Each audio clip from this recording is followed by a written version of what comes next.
இப்ப ரீசெண்டா ஆப்பிள் சிஇஓவா இருக்கட்டும், ரன்வே கபரா இருக்கட்டும், செலிபிரிட்டிஸா இருக்கட்டும், இன்ஸ்டாகிராம் இன்ஃபுளுசர்ஸா இருக்கட்டும். ஆனா எல்லாருமே இப்ப ரீசெண்டா ட்ரெண்ட் பண்ணிட்டு இருக்கிறது என்னன்னா இந்த ஜிப்லி ஸ்டைல் கிரியேஷன். அதாவது அந்த இமேஜ வந்து கார்ட்டூனிக்கா கிரியேட் பண்றாங்க பாத்தீங்களா? அது ரீசெண்டா ட்ரெண்ட்ல இருக்கு.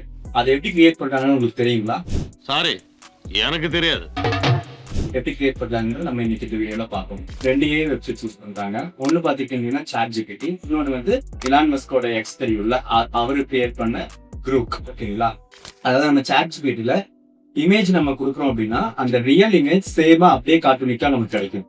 ஆனா இதுவே நீங்க குரூப்ல கொடுத்தீங்க அப்படின்னா அது எக்ஸ்ட்ரா கார்ட்டூனிக்கா பண்ணுது.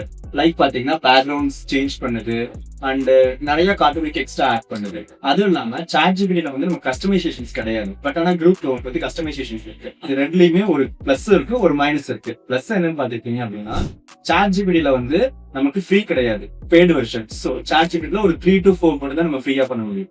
ஆனா அதே குரூப்ல பாத்துக்கிட்டீங்கன்னா நம்ம அன்லிமிட்டடா ஃப்ரீயா யூஸ் பண்ணிக்கலாம். ஆனா இதுல கஸ்டமைசேஷன்ஸ் இருக்கு. ஆனா அக்யூரேட்டா வருமாங்கிறது டவுட் தான். இது ரெண்டான சாம்பிள்ஸும் நம்ம கிட்ட இருக்கு. நான் இந்த வீடியோலயே அட்டாச் பண்றேன், நீங்க பாருங்க.